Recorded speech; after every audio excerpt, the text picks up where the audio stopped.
Coming up on The Returned. I'm driving, and then all of a sudden, at lightning speed, I came out of my body like zip. Hi, and welcome to The Returned.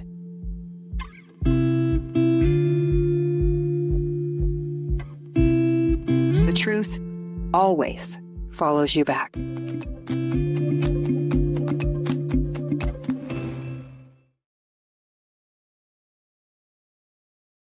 Hi, and welcome to The Returned, a place where we share near-death stories, out-of-body experiences, spiritual awakenings, signs from spirit, and the journeys of healers and lightworkers from around the world. Today, we sit with Minister Kabaka Ashe, whose life has been shaped by profound encounters beyond the physical world. His journey isn't rooted in just one moment, but in a lifetime of experiences that have opened a deeper understanding of who we are, why we're here, and what exists beyond this life. Minister Ashe, welcome to The Returned. Thank you so much for having me, MJ. It is okay for me to call you MJ? Absolutely. Okay. um, Thank you so much for having me. I really appreciate being here today. You're so very welcome. Minister Ashe, before we get in to the heart of the conversation, I'd like to ground the audience in who you were before these experiences. Did religion or spirituality play a role in your life at that time or your upbringing? Well, religion, Christianity played a major role in my life. Um, uh, I was raised primarily by my aunt and uncle, um, and they would take me to church every week, 4 times a week, you know, and I was raised under the Pentecostal persuasion. Um, so acts of the Holy Spirit, all all these kinds of things, which is not uncommon, um, for somebody that goes to church. Like we went to church for Monday and Tuesday, Wednesday, and then choir rehearsal on Thursday, and then you know, in a special service on Friday.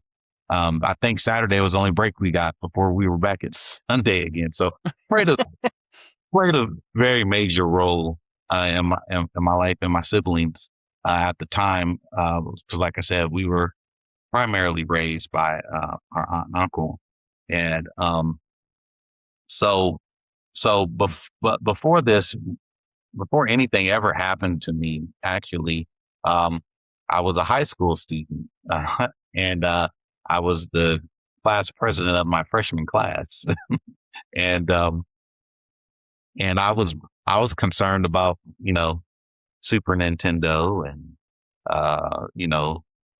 maybe a girlfriend at the time or whatever, you know. Um, so from my very first experience, which actually happened in the church, um, I was basically just a church goer.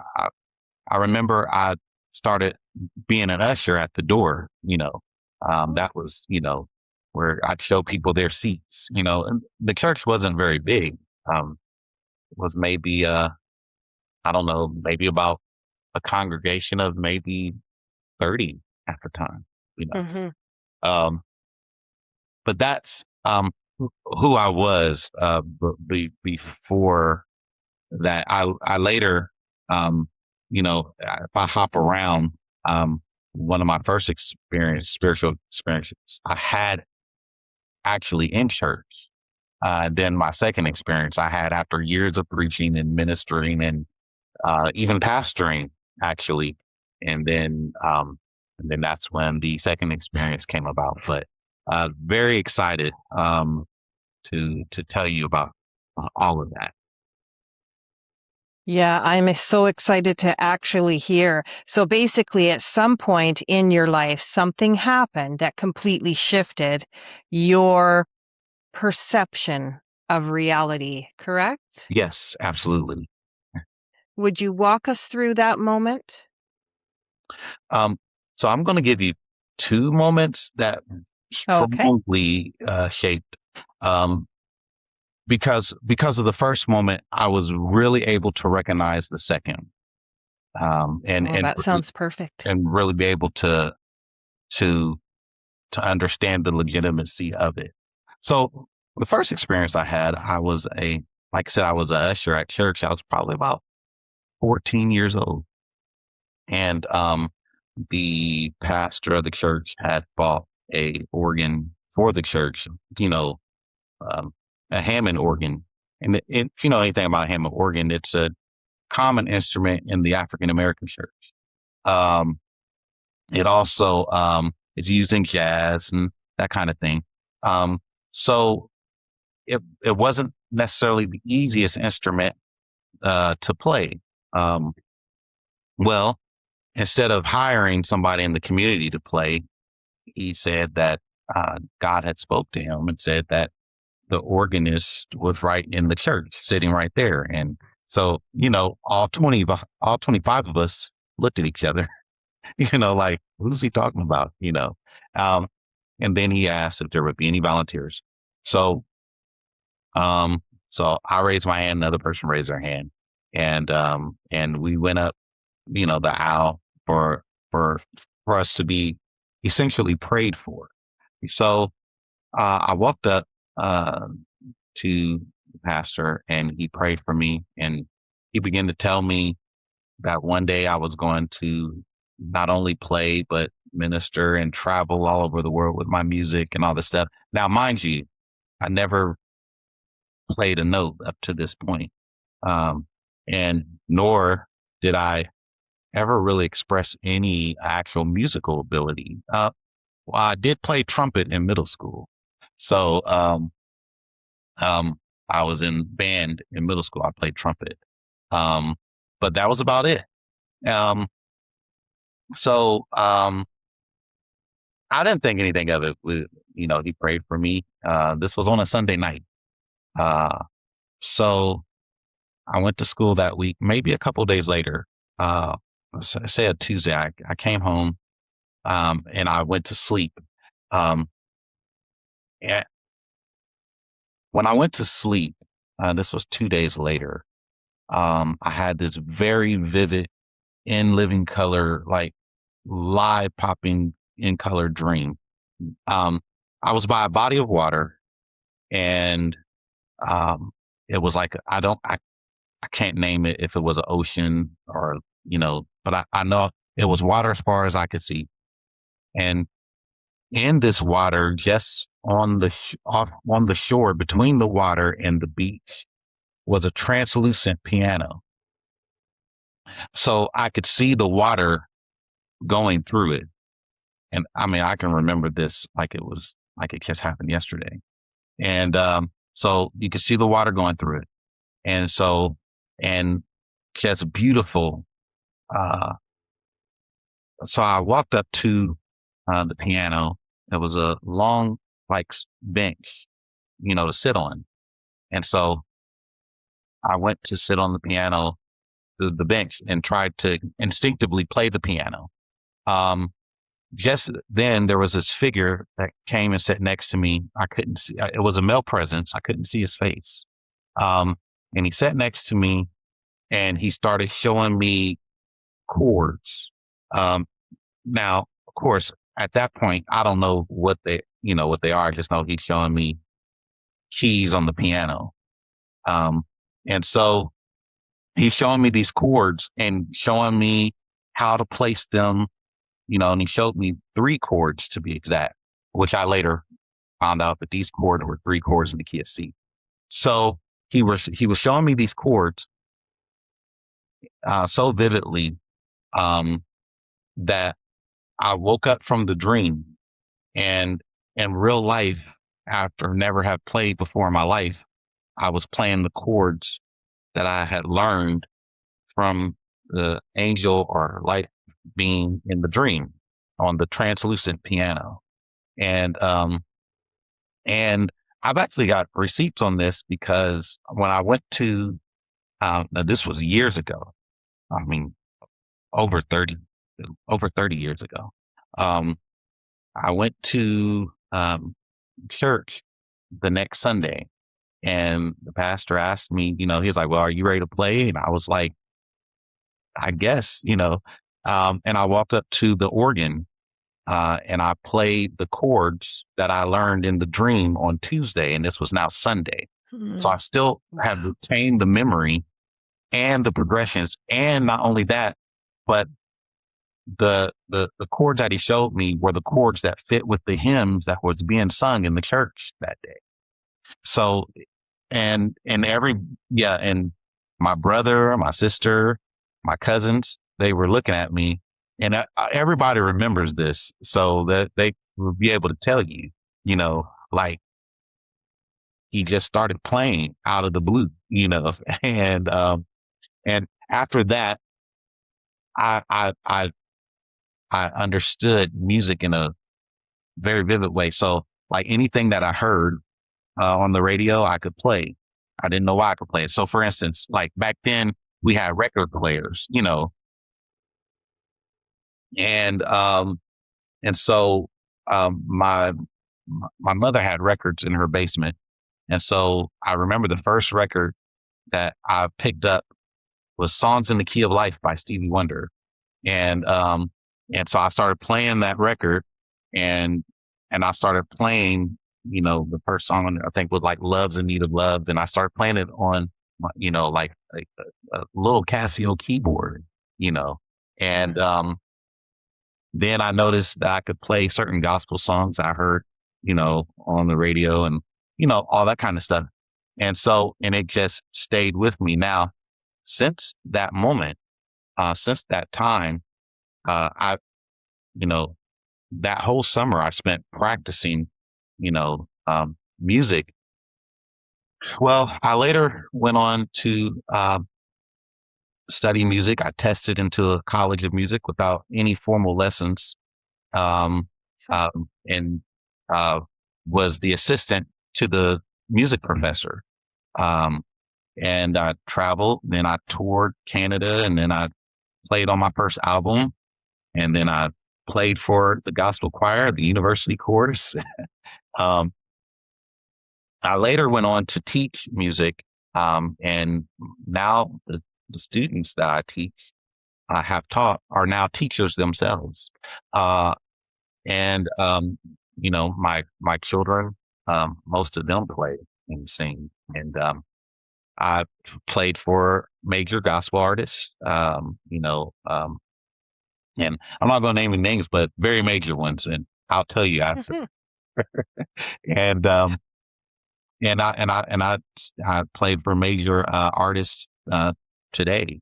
Still, I perform downtown Columbus, Ohio, every week, um, and I have students. I have online music school, and I have a I have a two albums on Spotify. They were on iTunes, um, under the name K Life, and that's a whole nother story. But yes, under the name K Life, I have an album called "In the Key of K Life," and also I did a coffee house tour in Texas, and it's called K Life at the Coffee House, and both of those are on uh, iTunes. Not iTunes. I'm sorry.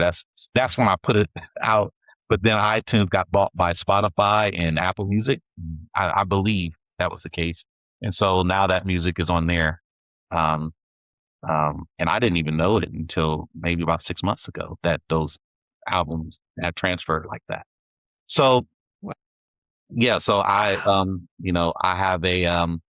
have a TikTok page where I teach, do music tutorials, um, under the guise of the Piano Phantom, all ran together, the Piano Phantom, and also on YouTube. And I just do really easy tutorials, um, on, more of the music type appreciation for kids that want to learn scales, basic chords, stuff like that. But um, so that was my first experience, and it and it really stayed with me. I want to go into that just for a moment. Now, who was the being?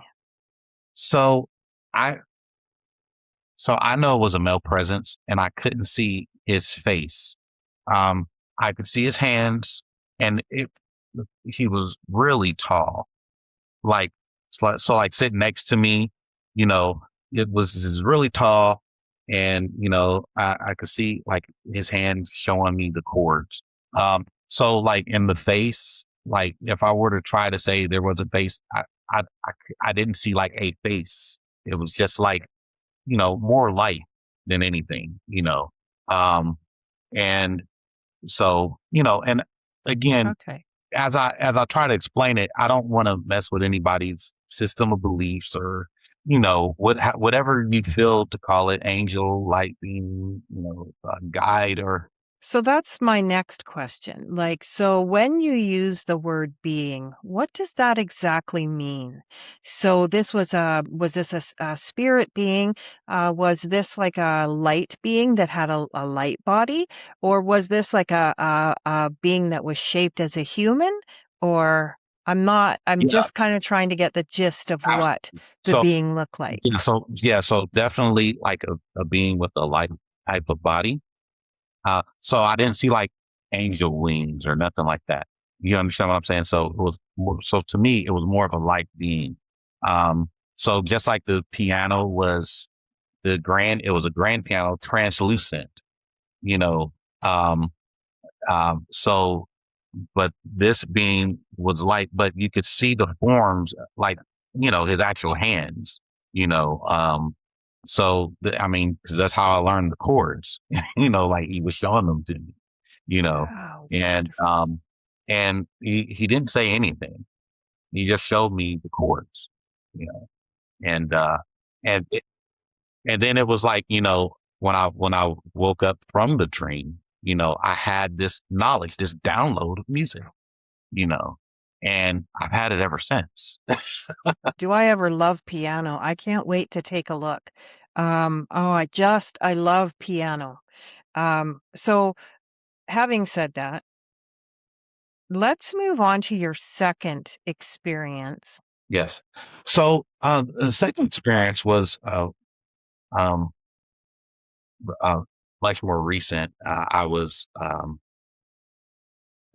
well, I would have to say at this point, this would have probably been 4 years ago.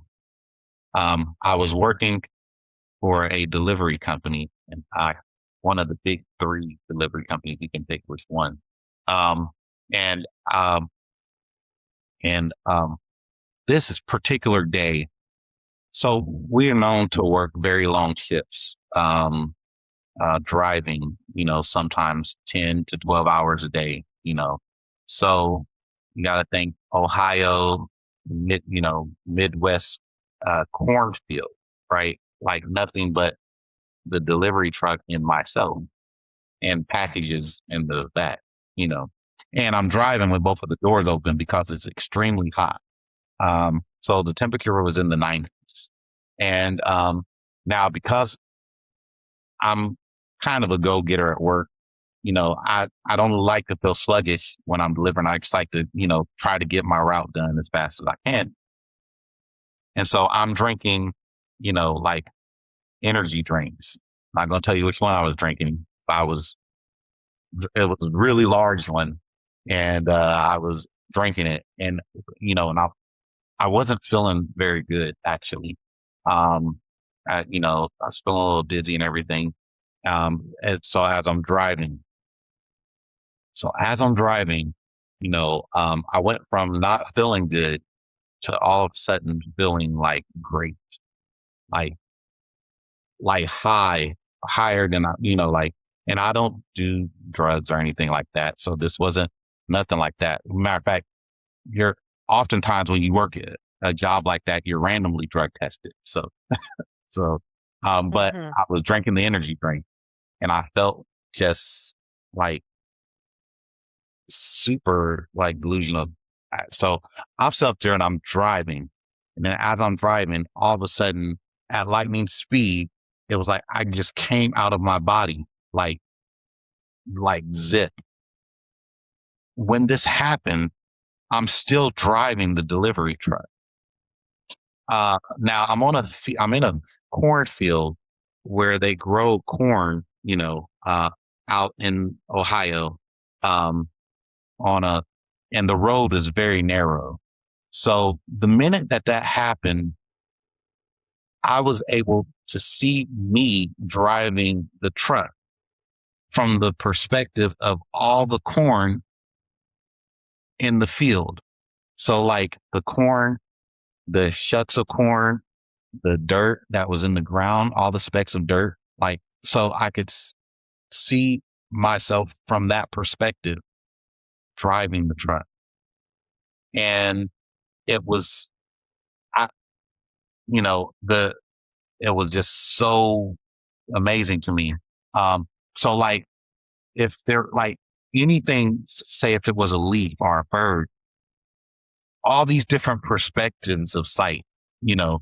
Um so like, when I say dirt, or even like the manure and that fertilizes the dirt, all of it, like the awareness of it, being able to see from it, right? So instinctively, while this was happening, and I could also see the road in myself driving. So I instinctively pulled over the truck, and and there was really nowhere to pull over, but I had to, like stop. Um, and tears, like I'm seeing all this stuff, and it's like this download, and tears are coming out my eyes. I'm like crying, sobbing, trying to gain my composure of, what exactly happened. Now, some people have said, well, maybe this was about with heat exhaustion, or, that caused it to happen, or you had some type of Kundalini experience, or awakening, or whatever, you know, I don't know. I just know what happened to me. And then, as it happened, all this information, like, like no talking, but like a book being opened, or information like being downloaded, uh, just came to me. And, um, like for instance, when you asked about beings, um, you know, we are all spiritual beings. The experience we're having is human, but but consciousness is just being. Is the act of being, you know. But but we're no more human than you know than we are the car that we drive. You know, uh, so um, you know, uh, but the experience is very real. Like that's one of the things. You came out, and did you just stay out for a bit and then go back in? So the so when this was happening, I just like I was like very shaky, you know, um, and and it was I I can explain to you this way. It was like seeing yourself inside of yourself, and that's the best way I can explain it. And Uh, so after a while, the moment passed, and I kind of communicated like, look, whatever's going on here, it's going to have to stop. Otherwise, I'm not going to be able to get home or finish my route. And so everything was pretty normal after that. But after that experience, there were several other experiences. Like it was almost like it was, it would just happen, and which the information that I got whenever those experiences would happen was when how I wrote my book. So when you came out of your body, you're driving down the road, your spirit comes out of your body, you're watching yourself driving a truck. a large one at that Mhm. matter. Yeah. And you are one with basically everything. Yes. Okay. But then you're also getting downloads. Mhm. So what kind of information was being downloaded and from where? Well, well, I believe that it was from God or source or you know whatever goes with your belief system. But Mm. um, the the download now you have to understand being in ministry for over 3 decades. You know, like what this was for me, because um, I started. I was able to see um, like certain parallels, but on a deeper level. So it was almost like what I knew about Christ, and our Christ consciousness. Uh, it became more of a, it became less fundamental and very esoteric. Um, Oh. and so, and which helped me to understand, you know, um, not just Christianity, but all religions for that matter, and the connection, you know, and why actually. So and you receive all of that, and and one big thing is you find out that oftentimes as humans we make really really big deals because simply because we need the story. We want that story. So we'll make it what it is when it's actually really simple. We'll make a story out of it. We know we do that. We did that when we were kids, right? You know, we had patients. Yeah. Well, this no. Well, that's basically the human experience because we have to do it in order to stay in the story. You know, it's not Oh. right or wrong or good or bad. It's just that's what we do, and it's completely okay, and everybody's story is not the same because we're all uniquely different, even though we're all connected.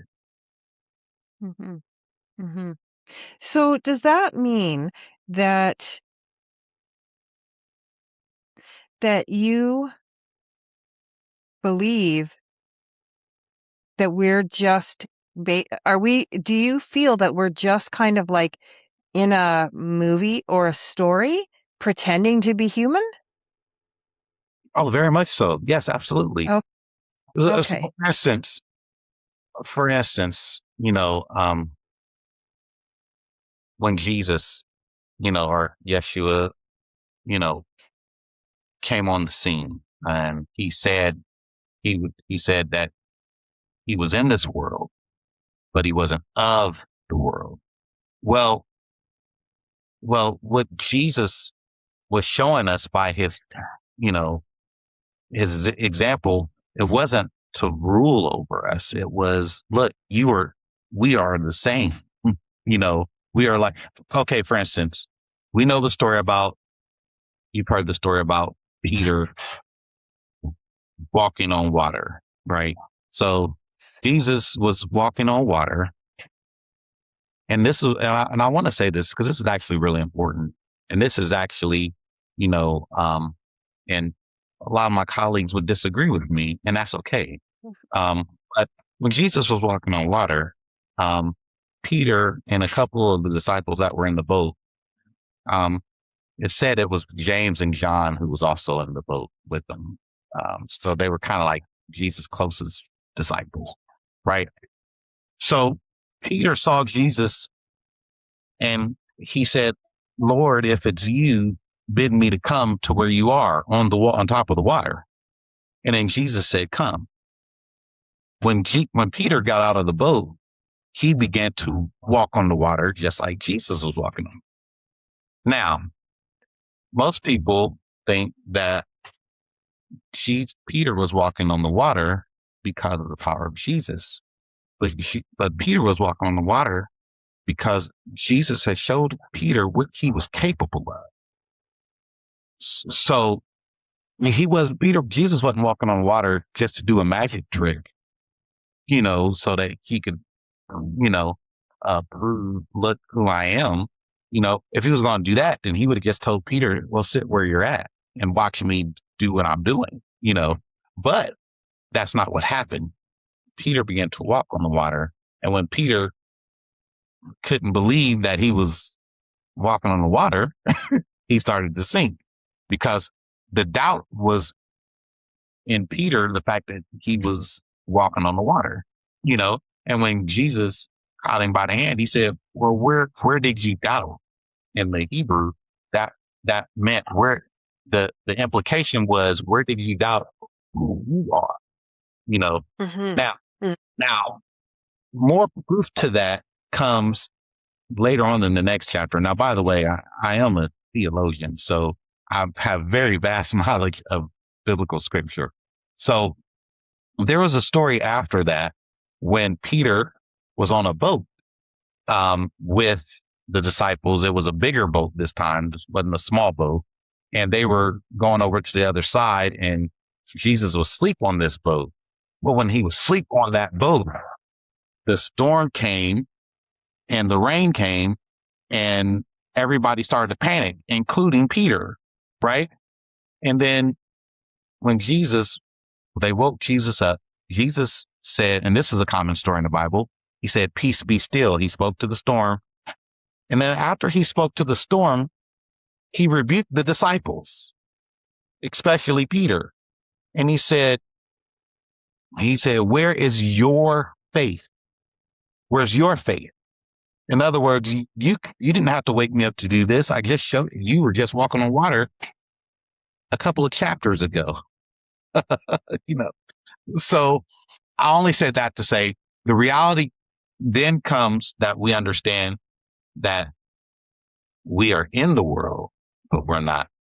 We're in the world, but not of the world. This is why Jesus preached this sermon. When he preached his Sermon on the Mount, he said, we sang songs about Jesus being the light, but very clearly right there in Matthew, he says, ye are the light of, you are. And then he says, and you cannot be hid. He calls cities that can't be hid. Then he goes on to say, and you're also the salt of the earth.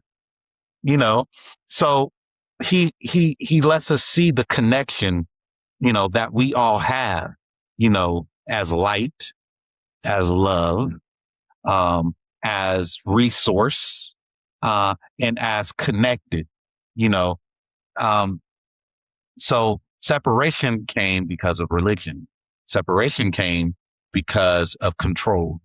And so these were things that became very evident from my downloads from the experience that Uh, you know, I wonder, have you ever seen or spoken with Jesus?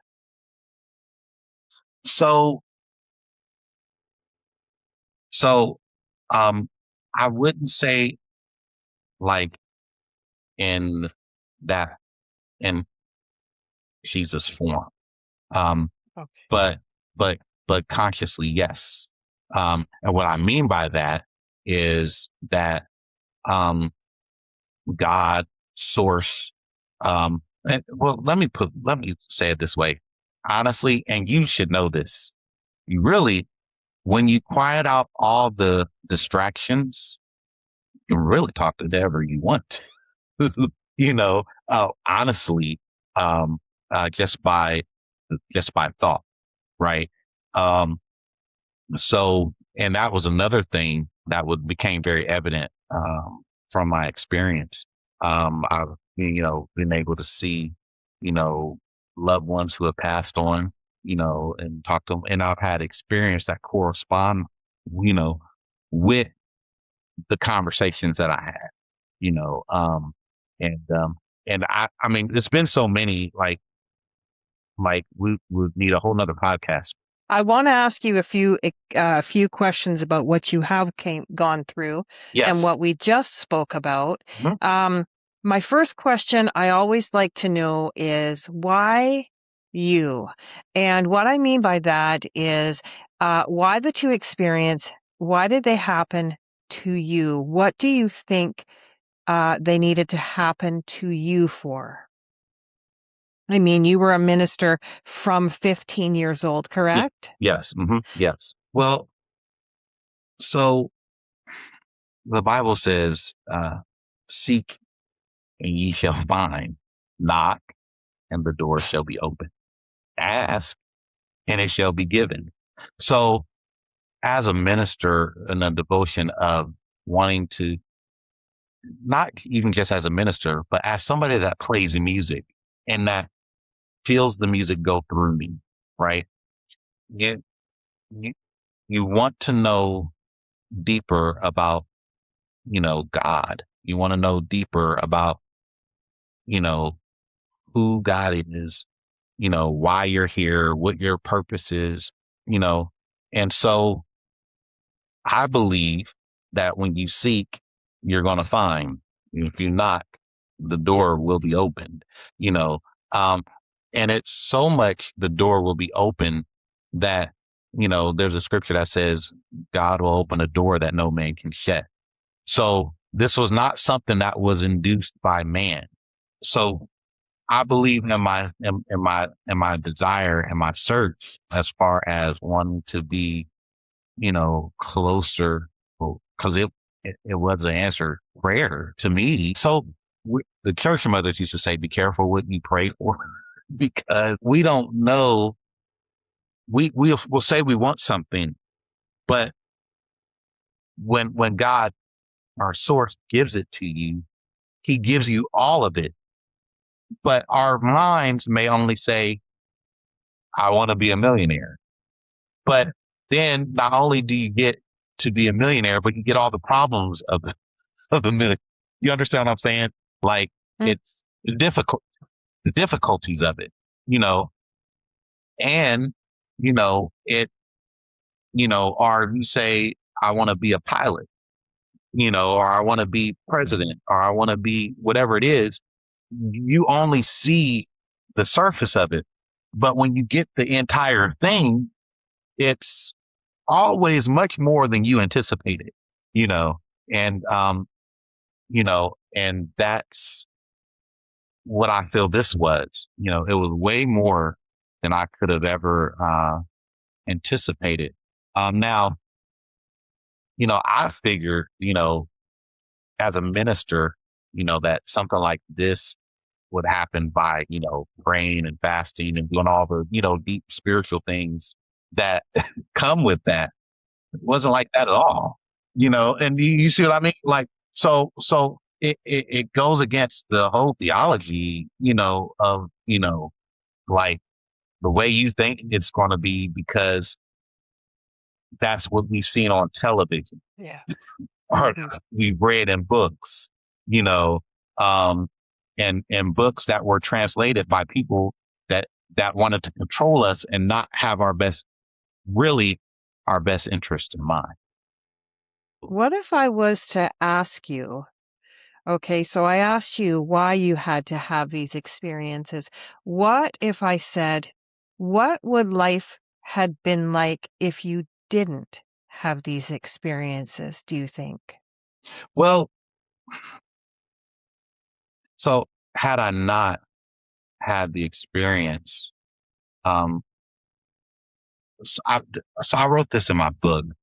Um, so there is the human experience in and of itself is a spiritual experience because we are spirit, right? Uh-huh. So some in this experience, have chosen to have a awakening.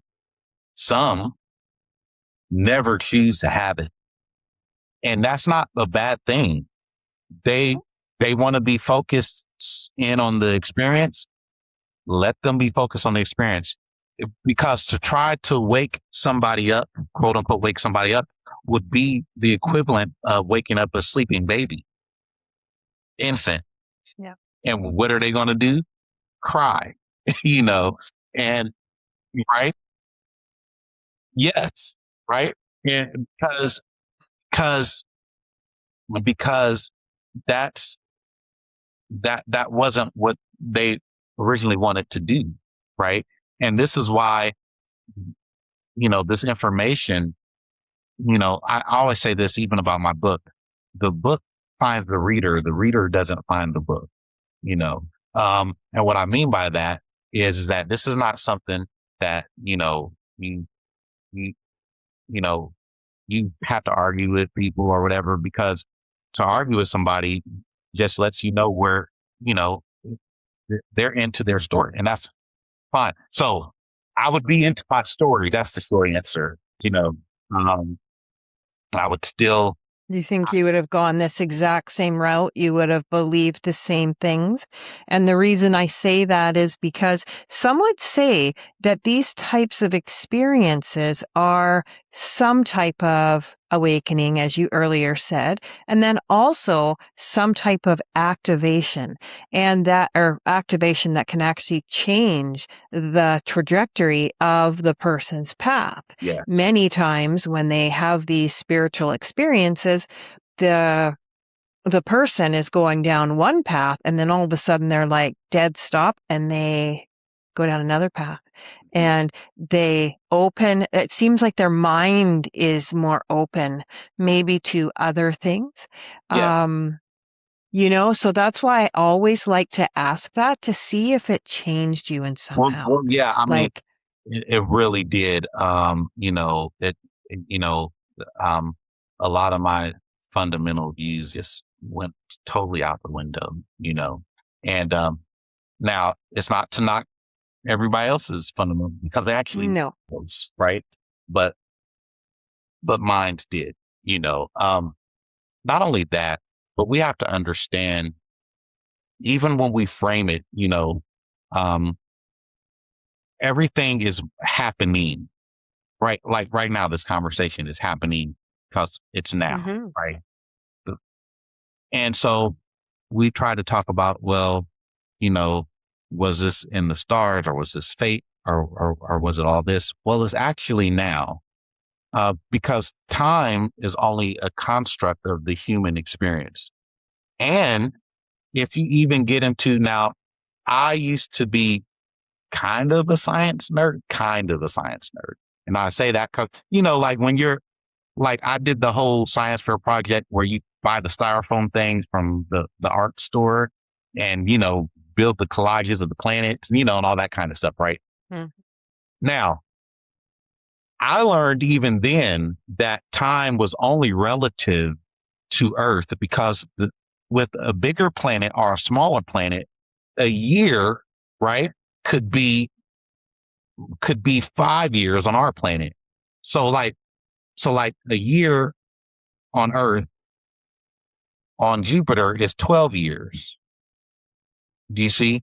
Um, Mm. and then on Venus or Mercury, it's 23 weeks. You know, that's a year for them. Mm. So, you know, so even biologically, even scientifically, time is already not what it is, because you have to think mass of the planet, wear and tear on the body if you're able to inhabit said planet, you know, and gravitational pull, right? So these are all things. So that's just on a scientific level. So if you take that into consideration, and then take the fact that the experience that you're having is only a physical experience, then so for the spirit, this is why there's actually a scripture where God was speaking to the people and he said, one day is as 1,000 years, and 1,000 years is as one day, which means time to source or to God is really irrelevant, and time to who you are, to who you really are, is really irrelevant. So whenever you think, is this for me? Is this not for me? Well, it's whatever your highest good is, because if you were choosing before, you are choosing now. I'm, you know what I mean? So it's a lot to try to it could turn your brain into applesauce if you try to. Oh, I just take it. absolutely. I do it every day. I'm not kidding. So since we're on that you experienced yourself as everything around you that Yes. second time when you came out. I'm curious, how did that shift your understanding of separation and identity? Or if it didn't, that's okay too. Oh, it greatly shifted it because, like, even after that experience, I had another experience where I experienced being like drops of rain as it was Mhm. storming, hitting the roof of Wow. my house, right? And and it was so, and the trees, you know. Um, so that just kind of became like a thing for me, right? Mhm. So, you know, and because I think once it happens, like it's easier to feel it, once you go beyond the veil a little bit, and I'll just say a little Yep. bit, it, it's you can just, and you don't even, it's not even something you have to make yourself do. It just is, right? Um, so, but I noticed when those times happen, I'm not distracted like by stuff. You know what I mean?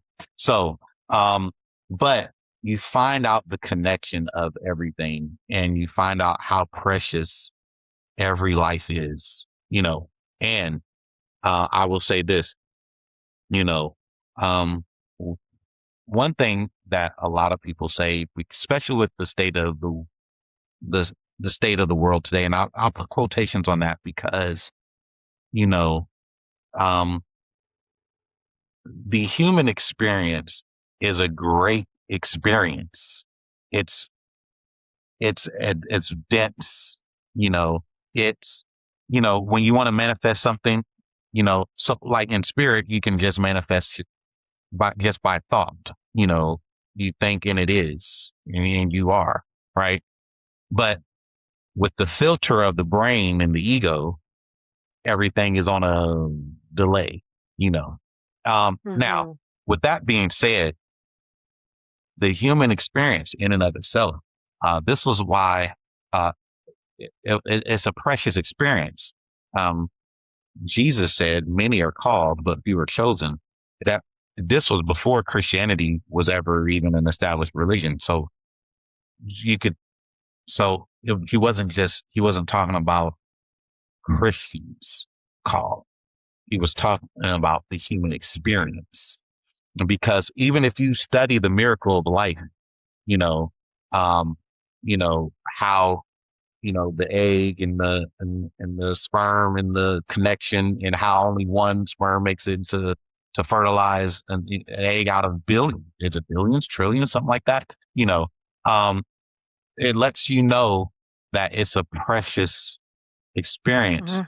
And even, and I will even go further to say, even spiritual beings, um, every spiritual being is not formatted to have a human experience. There's trillions of souls. You know, the human experience is a great experience. I look at it like this. I wrote this in my book. You know how people go to the Olympics, you know, um, that's the soul becoming human. Like you get to go to the Olympics and no matter if you win or lose, you're still like, a champion in your hometown. That's the human experience. So, okay, this is a pretty vast question, I think. But I like to ask everyone this question. Where is it that we go when we die? Like, is it a different dimension when we pass away? Are we up in a place called heaven, or are we right here in a different dimension or different reality? Where do you think, in your opinion, do we go when we die? Well, you said the key things right there. Where do you think, right? Now, let's Mhm. this from even something like Jesus said, or this is actually a belief. Solomon said this, but Jesus went on to echo this, where he said, "As a man thinks, so is he." Right? Uh, Jesus, I whenever like that. he healed anybody, he never claimed that I healed you. He said, "According to your faith, so be it unto you." So when we say, "What do you think?" it's exactly what you think, because you have to understand. Now, you have to understand, inside the human experience, if I decide that I want to build, a building, or if I want to go from here to my job and drive there, right? I have to envision myself in my mind first. We all do it every day. We envision ourselves and then we do it, right? And now that is an ability that has been given to all of us, right? Envision ourselves and then we do it. Everything that we see, the, the mechanism we're talking on to communicate, right? That was a thought first before it became material. So with that being said, um, it may have taken a while to manufacture, get the material, the raw material to build the technology and all that kind of stuff. But it became so because it started in the spiritual world first, right? The spirit, which is more real. A lot of times NDE will tell you, their experience was more real than the life that they're currently living, which like my experience, to be able to see that and to remember how to play, and for something to be a musician years later from a dream that I had at 14 years old, you know. So I would reckon say it's very real. Now, if that's true inside of the body, what we think becoming reality, how much more true do you think outside of the human experience? Right. So, Absolutely. so so it becomes specific to the individual. This is why people get so mad at other people when they disagree about where they live, right? Because it's a very personal thing. It's almost like, you know, it's almost like if you had a cup of coffee that you were about to drink and somebody poured something in it, you're going to take it personal. Like, no, this was my coffee. You messed it up, right? Well, that's everybody's idea of what happened. This is why every NDE, I've heard NDEs that are similar. I've never heard two that are exactly alike. I've never heard, you know, and be, because just like your question, what do you think, right? And so a lot of times this is why people cross over. They'll see, you know, Buddha, some will see Christ, some will see their grandparents or their mom or their dad, or some will see their their dog Fluffy, What do you think of that then? Where do you think, without the Bible, without seeing any NDEs, do you think that we continue after here? Oh, absolutely. Um, Mhm. not only do we continue, but we are continuing now, right now. Like it's we're just focused on this.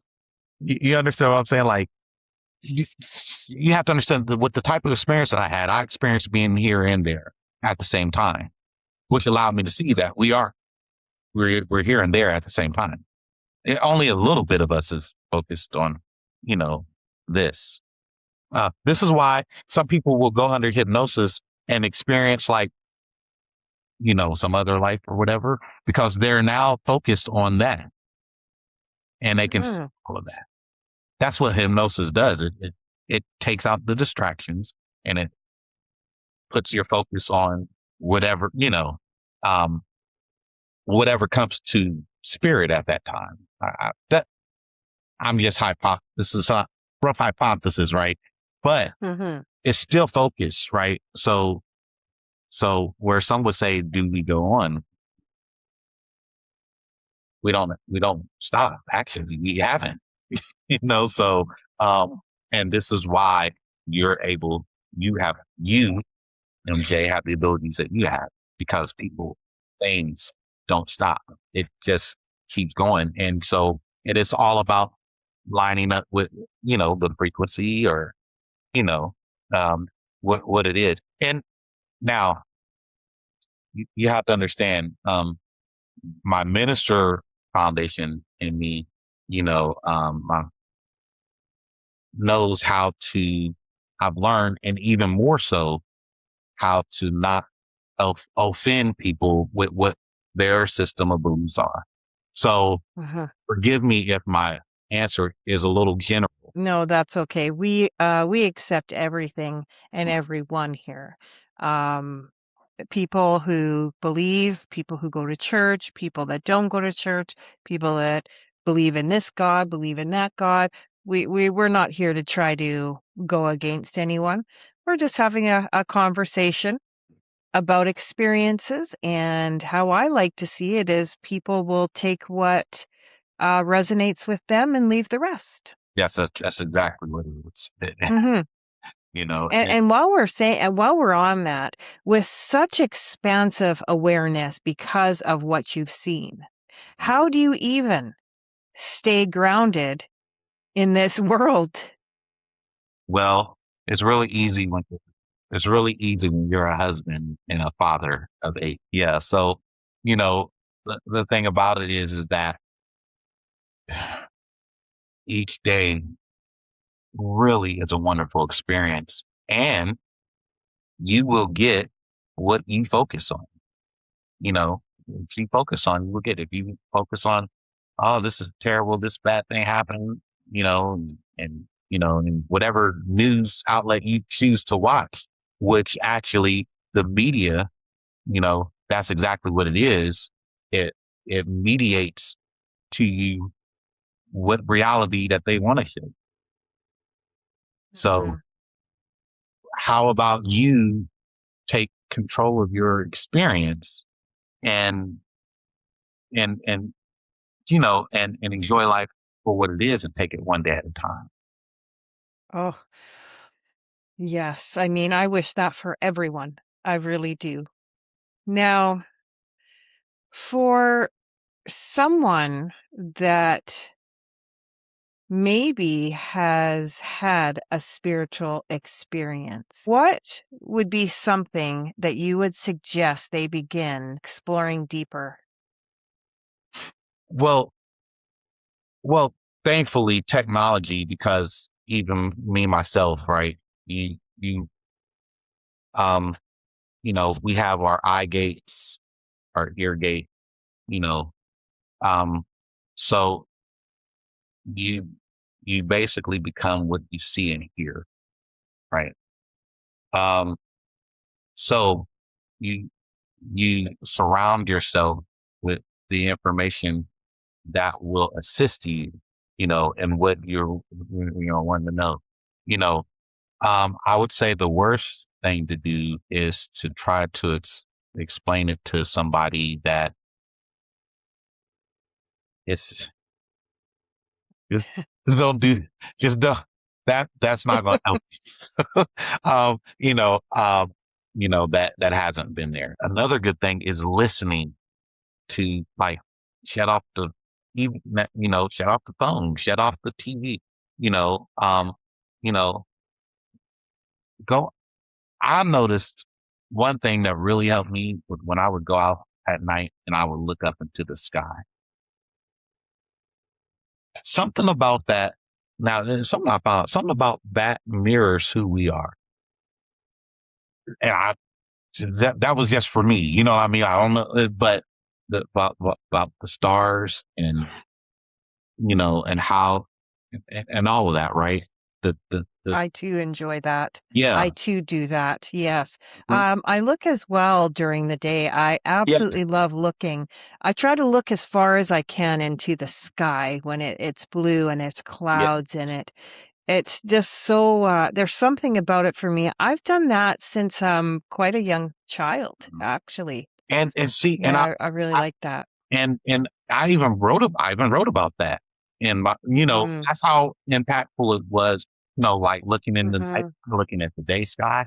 Um, and, because there was just something about that helped ground me, and to give me the balance that I needed and to understanding the authenticity of the experiences that I continue to have. So, mm.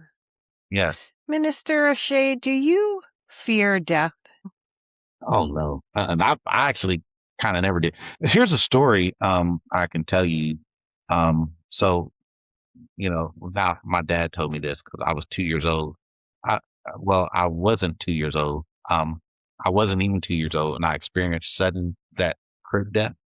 Um, where he had to he said I was in the back of the car in the car seat, and I had stopped breathing. I turned completely blue, and he hit me on my back and did like baby CPR on me, and I started breathing again. Um, Hmm, now, but you know, uh, I've I've never feared death. Like no, you not don't fear death at all. not not even a little bit. What do you think's waiting up there for us? What do you think is there? And this is just your opinion. Like where are you going? And when you get there, what's it look like to you in your imagination? Well, um, so my um, remember I told you about the pastor that prayed for me, and Hmm. so he's passed away. Um, and he was actually my uncle. And and one day, um, I I can't remember. I think I had a dream about him, and I seen him in light. And I asked him. I said, "What's it like over there?" And he told me. He said, "It's all love." He said, "It's all love." That's all he said. Like that's you know. And he was smiling from he had this really warm smile, right? And Oh. he said, it's all love, and I believe that's what I believe, you know, in whatever form that it takes, but Hmm. it's all love. And, I love. yeah. And even if, and the Bible says God is love, you know, um, and to know God is to know love, to know love is to, you know, so, and that's not the only spiritual book, religious book that says that. Many spiritual teachings teach that love. A matter of fact, there's a place in the Bible. Now, I'm gonna share something with you that most people do not know. Okay. So about even with Christianity, but it's right there in the Bible. So um, Jesus, uh, the disciples and some lawyers were having an argument. Some scribes and some Pharisees in the Bible, and they were trying to say, well, what's the greatest commandment, right? What's you know, is it like being obedient to your parents, or giving to people or whatever? And Jesus said, I'm going to give you two. He said, love God with all your heart, soul, and mind. And then he goes on to say, and the second is the same as the first. So he said, I'm gonna give you two commandments. He said, the second is the same as the first. Uh, he said, the second one was love your neighbor as yourself, right? So now look at how he put this. He said, love God and love your neighbor as yourself. So there were three things that he said: love God, your neighbor, and you. And he said, these two are the same. In other words, there's no difference between loving God and loving your neighbor. This is why Jesus went on to say, what you've done to the least of them, you've done it to me. Now, that word least means the people who aren't in your immediate circle. who aren't commonly brother, sister, you know, mother, father, wife, daughter, right? So what we do to each other, we do to ourselves, and we do it to God. Why? Because it's all the same, all connected. Different attributes, different, all the same at the base, but different experiences, right? So so for me, it's all love. Heaven, it's love, you know, um, after here is love. So, Unconditional yes. love, right? Minister Ashe, can you share your work and teachings? And can you tell us about your services and published works and where people can find you? Yes. So if you go to Amazon, and you can find my book, You Are God Pretending That You Are Not, on Amazon. But the author name is a pseudo author name. It's Minister Life, which my last name, Ashe, means life. So, um, then also, if you go to 11 Reader, um, where it's an audio book, um, and it's under my name, Kabaka Ashe. The book of the same title, You Are God, Pretend That You Are Not. Um, um, Now, I don't have as much of a presence online, and that has a lot to do because of my music. And I try not to cross like promote like my music, but if you want to, like even online, my music, I mean, like I said, I dress up as a character. You wouldn't even know that it was me, you know. I mean, unless you know how I play, But um, but under the Piano Phantom on YouTube, the Piano Phantom on uh TikTok as well. And I'll have all that in the description box Yeah. below for you. And if you want to, also, I am I do what was called metanoia coach guidance. Um, Metanoia guidance. Metanoia is another word for transforming. The Hebrew word for that also means going back to your original.